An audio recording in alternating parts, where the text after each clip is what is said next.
राम राम सा स्वास्तिक पामेश्री चैनल का माई थारो बहुत घणो स्वागत है। आज आप चंद्र पर्वत पर जो रेखा निशान बने हैं उनके बारे में जानेंगे।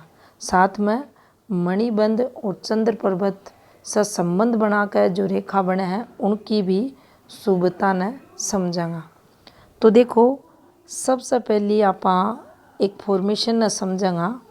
वह फॉर्मेशन है अपनी हथेली की मणिबंध की रेखा। अगर अपनी हथेली में यात्रा रेखा के अंत में क्रॉस को चिन्ह हो तो देखो, सबसे पहली यात्रा रेखा ने समझा तो ये रेखा यात्रा रेखा अपनी हथेली में मानी जाए। ये छोटी बड़ी संख्या में कितनी भी हो सके हैं, अलग अलग दिशा में यात्रा की ये रेखा बने हैं। तो देखो, अन्य रेखा के अंत में अगर क्रॉस को निशान बन रहा है, अब अठे अंत अगर देखा रेखा को तो देखो, या एक यात्रा रेखा चाली और अठे को अंत को, तो ये रेखा के ऊपर अगर क्रॉस को निशान बन रहे हैं तो जीवन में ये टाइम पीरियड जो भी यात्रा होंगी वह को जो परिणाम मिला वो जातक ने जी की हथेली में या बन रही है वो चोखो को नहीं देखो जा। यात्रा द्वारा पॉजिटिविटी उद्देश्य यात्रा को कुछ भी हो सका है, लेकिन यो क्रॉस बनेडो है तो यात्रा निसफल मानी जाओगी। यानी जी उद्देश्य से यात्रा करे जा रही है वो उद्देश्य पूर्ण कुन्य होगो। अब लाखों भाई बहना का हाथ में लाखों प्रकार का उद्देश्य हुए हैं यात्रा ने लेकर। कोई धन के लिए करे है, कोई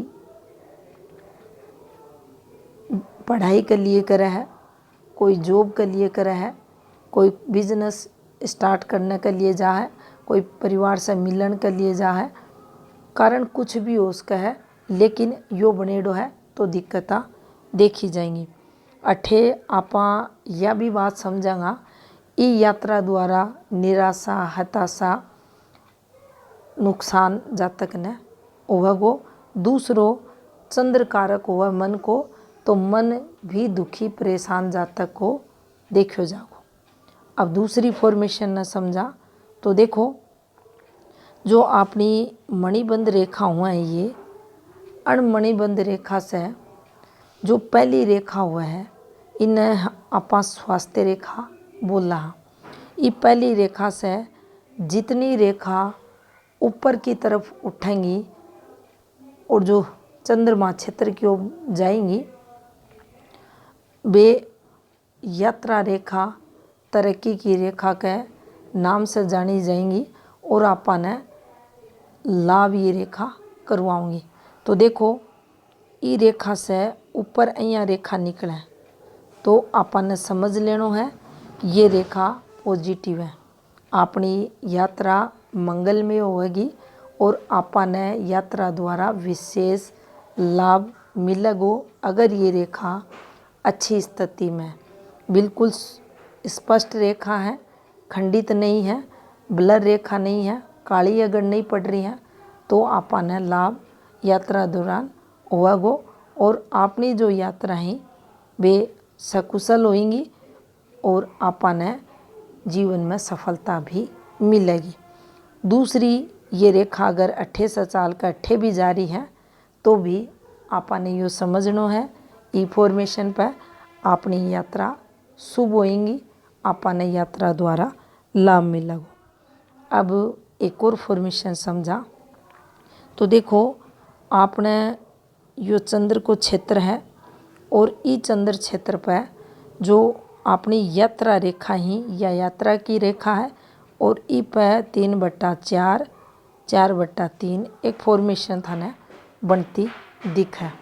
अब देखो, यह फॉर्मेशन जाली की फॉर्मेशन बने है और जब अपनी यात्रा रेखा पर यह बन जाएगी तो यह विपरीत परिस्थितियां ने बताओगी। कठे बताओगी अपनी यात्रा में कठिनाइयां ने आपां बीजा के लिए अप्लाई कर रहे हाँ, आपनो बीजो कौन लाग रहो, अपने कोई भी काम के लिए आपां एफर्ट्स लगा रहे हाँ, आपनो वो काम को नहीं बन रहो। तो इस प्रकार से इस जाली साइन को जो संघर्ष है जातक के जीवन में देखो जाओ। दूसरो अठे इको प्रभाव अपने काम धंधे से जोड़ कर भी देखो जाओ। आपने अपनी जो वर्किंग फील्ड होगी उनमें भी सफलता को नहीं मिले, मन दुखी परेशान रहोगो और पारिवारिक जो सुख हुआ है बी में भी कमी यो जाल साइन करेगो। अब देखो जो रेखा इस जाल साइन को निर्माण कर रही है बे रेखा अने आडी, ये जो आडी रेखा ही और ये जो खड़ी रेखा ही, ये रेखा भी अगर खंडित है, दूसरी नेगेटिव बात ना आप समझ रहे हाँ, ये रेखा खंडित है, ये रेखा लहरदार है, यानी ये रेखा भी अगर यहाँ झूलती अगर चलती दिख रही है और साथ में कोई बैड मार्क है जहाँ ये खंडित रेखा चल रही है और कोई इसके साथ में बैड मार्क है, जाली खुद एक सबसे बड़ो मार्क बैड मार्क हुआ है और चंद्र पर तो विशेष अशुभ फल देवा है, इन सबसे बेकार साइन चंद्र पर्वत में मान्यो जा है। और या जी रेखा से संबंध बनाओगी ऊपर तो इम्पैक्ट डालेगी, वो जातक का मन पर भी डालेगी और नेगेटिव फल ही उको जीवन में उके जो मन की स्थिति है बठे संघर्ष चालतो दिखेगो और यात्रा द्वारा नुकसान इस रेखा पर होगा। तो यह थी जानकारी यात्रा रेखा से संबंधित। राम राम सा।